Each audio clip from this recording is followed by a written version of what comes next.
In this episode, I'll be telling you some of the craziest Airbnb crime stories while making a spicy sesame cauliflower. There are many things Airbnb does right. Their whole concept of allowing people to rent out their unique apartments, homes, bungalows, tree houses, and tiny homes to others passing through is pretty incredible, especially when the price is right. But even though the company does a great job providing a platform for renters and guests, they don't have great security measures. To become an Airbnb host, you just have to provide your name, phone number, and email, which, of course, some people make up out of thin air. Airbnb doesn't verify all of the addresses of these places, so anyone could get on and post a false listing. And sketchiest of all, they don't run background checks on most hosts. So as a guest, there's no way to know if you're staying at the home of a convicted felon, con artist, or thief.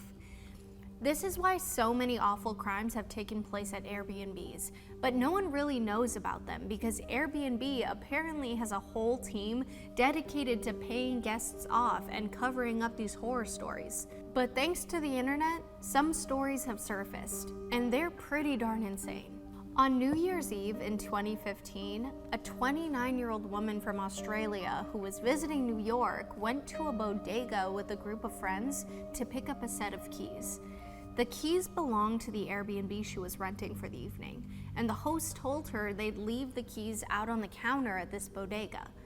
When she picked them up, she didn't have to verify her identity or anything. She literally just grabbed these keys and left. The woman's identity is anonymous, but for the sake of this story, we'll call her Olivia.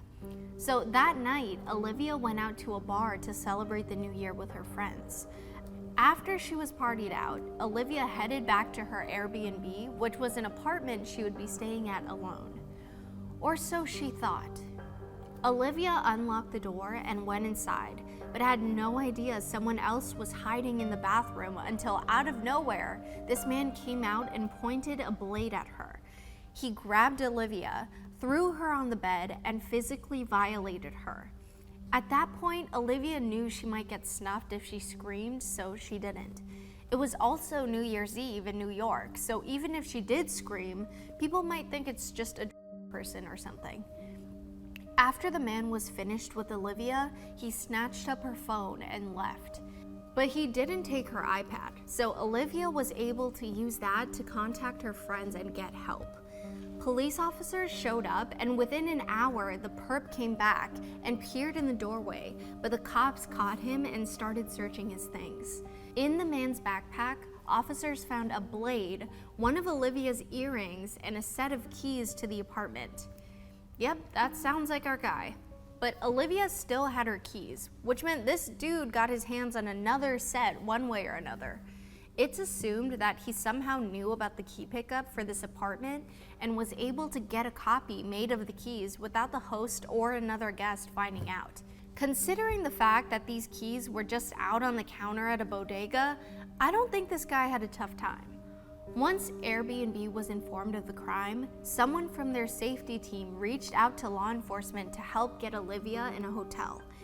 They also ended up paying to fly her mom out to be with her, covered both of the ladies' flights back, and agreed to pay for any medical expenses, including therapy, which is a pretty decent way to handle the situation as a company, but it could have been prevented entirely if they created and enforced safe policies about how hosts give guests keys. But something super crazy about this whole incident is the fact that no one really knew about it, and most people still don't to this day.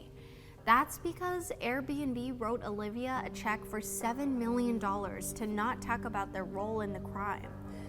Basically, they paid her to stay quiet so they could avoid being put on blast in the media, which in turn makes me feel like they were trying to discredit or gaslight Olivia for her experience. She shouldn't have to stay quiet about what happened to her unless she wanted to, and Airbnb could have used this incident as an opportunity to own up to their role in the crime and to put more policies in place to prevent a similar thing from happening again. But also, $7 million sounds pretty darn nice, so I don't blame Olivia for taking it. Sadly, Olivia's story is just one of many that have been essentially covered up by the company. Airbnb is such a popular brand, and if a story like this were to surface, they would lose a lot of customers. Obviously, bits and pieces of the story have surfaced. Otherwise, I wouldn't be telling it to you right now. But there are just a few blogs and articles covering this case, and from what I can tell, most people still have never heard the story. But this kind of thing was happening even earlier. In 2011, an Airbnb host in Barcelona rented out his house to two women. The host gave a bunch of alcohol to his female guests before physically violating them both. The next morning, both women went to the police to report the incident, and the perp threatened to post videos of the attack if they didn't drop the case. How terrible is that? When officers searched this dude's house, they found a bunch of inappropriate photos of past guests, which was enough evidence for him to get arrested and thrown in jail. As for the two victims, they were paid by Airbnb to stay quiet, which has become a trend for them. Here's another terrifying story for you. In June of 2018, a 29-year-old woman named Jaleesa and her 28-year-old boyfriend Chidozie took a little vacay to Los Angeles. They met at Johns Hopkins University and were currently doing residences in the archaeology field in Boston. As I'm sure you can imagine, they were both super busy and stressed, so this trip was one of the only times they'd get to relax and unwind. But sadly, that's not what happened. They booked a stay through Airbnb at a guest house that had reviews and what they call a superhost, whose name was JJ. On the Airbnb website, they describe superhosts as experienced hosts who provide a shining example for other hosts and extraordinary experiences for their guests.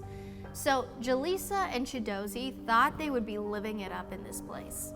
When they first got there, JJ left out a bottle of and a welcome note, which should definitely be the norm at Airbnbs. Can we make a bottle of requirement? But when Jaleesa was woken up at 5:30 a.m. by the sounds of banging at the door during their first day at the guest house, it started to seem like the listing was too good to be true and something sketchy was about to happen. After realizing what the noise was, Jaleesa got out of bed and tried to scope out what was going on. And that's when she heard a male voice scream, "I know you're in there, Kevin." Wait, who's Kevin?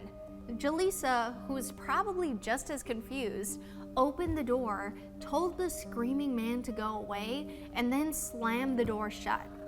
Dang, Jaleesa is bold. If that were me, I'd just give him the complimentary bottle of to make him go away. After closing the door, Jaleesa thought she could call JJ to tell him what happened, but when she dialed his number, a phone started ringing on the other side of the door. The screaming man was JJ, the superhost. JJ answered the phone and told Jaleesa, "Yeah, that was me. Sorry about the confusion. Life's too short for me to give you an explanation. Have a nice time in LA." Life's too short for me to give you an explanation? What the fuck? Clearly something was going on, and Jaleesa deserved to know since you bothered her, bro. Life is short, but it's not that short.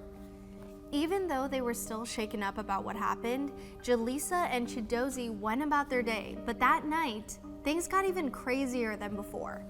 At 2 a.m., the couple was sound asleep in bed when all of a sudden, a man came flying through the window, which sent shards of glass everywhere and woke the couple up. Chidozie immediately sprung into action. He jumped out of bed and pinned the trespasser on the floor. While Chidozie was holding down the bad guy, Jaleesa grabbed her phone to call the cops. And once she took another look at the man on the ground, she realized it was JJ. Stop. This is wild. JJ got out from Chidozie's hold and ran away, but Jaleesa and Chidozie were super freaked out, so they piled a bunch of stuff up in the kitchen to act as a barricade and grabbed kitchen blades to hold just in case JJ came back and tried to pull another crazy stunt on them. When police officers got to the scene, they were able to catch JJ and ask him what the deal was. JJ said that Airbnb had ordered him to evict the couple for reasons relating to the cleaning fees. But while he was telling this made-up story to the cops, an old lady came out of the main house and set the story straight. She said she was the owner of the property and was renting the guest house out to JJ, but he wasn't supposed to be renting it out to other people. Drag him, Grandma.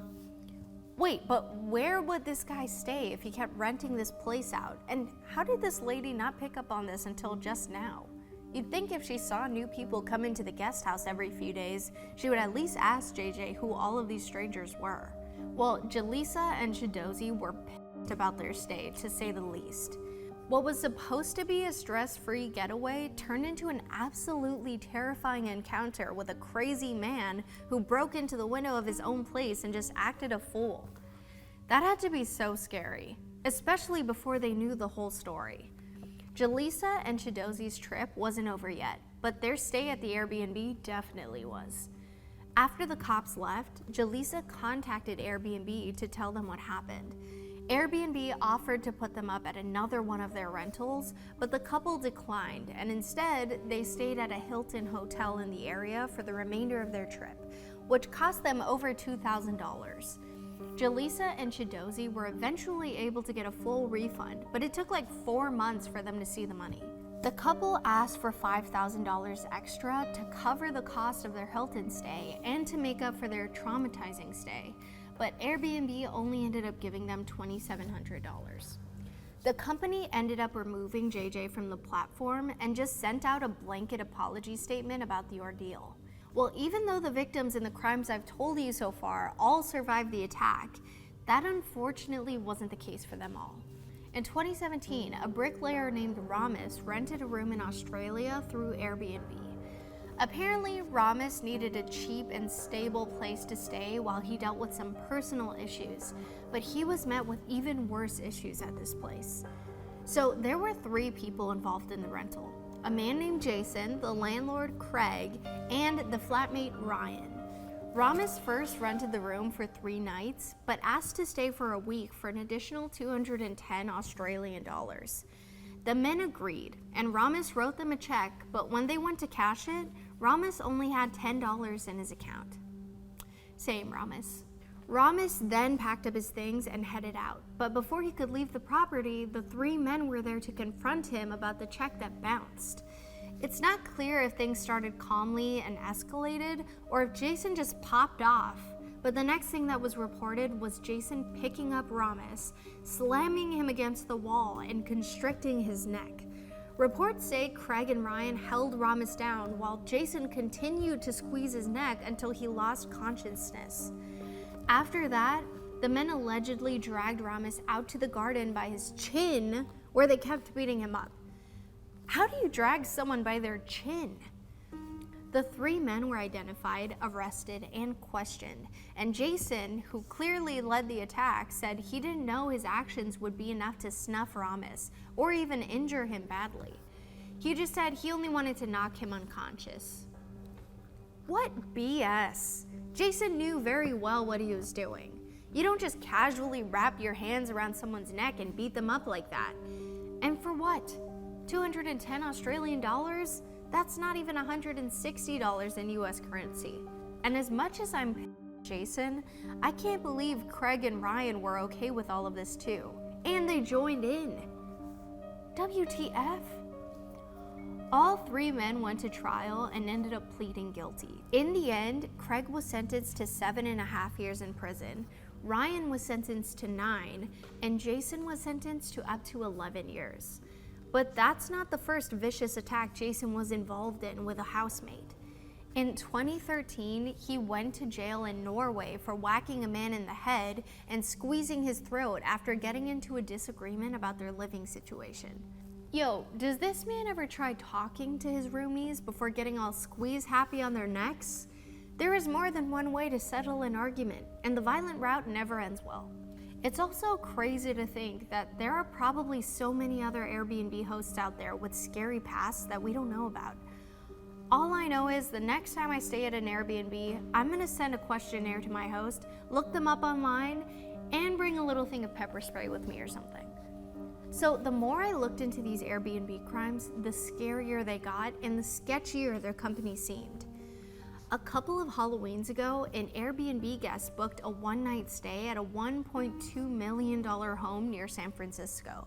This guest apparently left a bullet at another Airbnb they stayed at a few days prior, and the host made a complaint, but Airbnb never kicked the guest off or penalized them. Instead, they let the guests rent this nice pad in California, and what happened next is quite tragic. The guest blasted a mansion party on social media and got over 100 people to pull through. But once everyone arrived, a marksman opened fire and snuffed 5 people. It's not quite clear if the dude with the firearm was the guest, but I'm gonna assume so. After this horrific incident, Airbnb banned big parties and even created a dedicated party house rapid response team. We could have used one of those at my high school. But not all of the stories I found involved awful criminals. Some of them were freak accidents that Airbnb tried super hard to conceal. A lot of Airbnb fatalities are caused by carbon monoxide poisoning. In December of 2018, a couple passed away in their Airbnb in Mexico because of a faulty gas heater that was emitting carbon monoxide. In May of 2019, 6 Brazilian tourists passed away in the same way at an Airbnb in Chile. And it could have been prevented because one of the family's relatives actually called Airbnb before they passed, but no one at the call center spoke Portuguese, so they weren't able to understand what was going on in enough time to help. Now, out of all of these stories, how many of them have you heard? For most people, that number is probably close to 0, and that's Airbnb's goal. You see, the company has a safety team that insiders call the black box. It is reported that there are about 100 people who work for the internal safety team, whose jobs are to respond to super intense and freaky incidents like the ones we've covered today. But it's a super stressful and traumatizing job. A former black box agent said in an interview, "I had situations where I had to get off the phone and go cry. That's all you can do." And there are even designated cool down rooms for these agents. This job stresses me out just thinking about it. While they try to help support guests who have bad experiences by talking them through their crisis, putting them up somewhere, and paying for expenses, these agents have a lot of pressure from Airbnb to make sure the victims keep their stories on the down low, or at least don't blame the company if they do speak up, which has become quite a hot topic with the increase in stories of other big companies and well-known individuals who have done and do similar things to silence their victims. In response to the Me Too movement, Airbnb has been modifying their NDA agreement and other practices to hopefully become less cancel-worthy in the near future. While there's no way to prevent all of these things from happening, there are definitely security measures and policies that can be put in place to prevent some of them. Like, can we at least require a thorough way to confirm the identity of the hosts and run real background checks on them? Oh yeah, and maybe don't let people swap keys on a bodega counter? I'd say a secure lockbox would do the trick. Well, I could go on and on about all of the other wild and terrifying things that have happened at Airbnbs and the way they've been handled, but this would be a super long video. And I'm gonna try this spicy sesame cauliflower. See you next time on Killer Bites.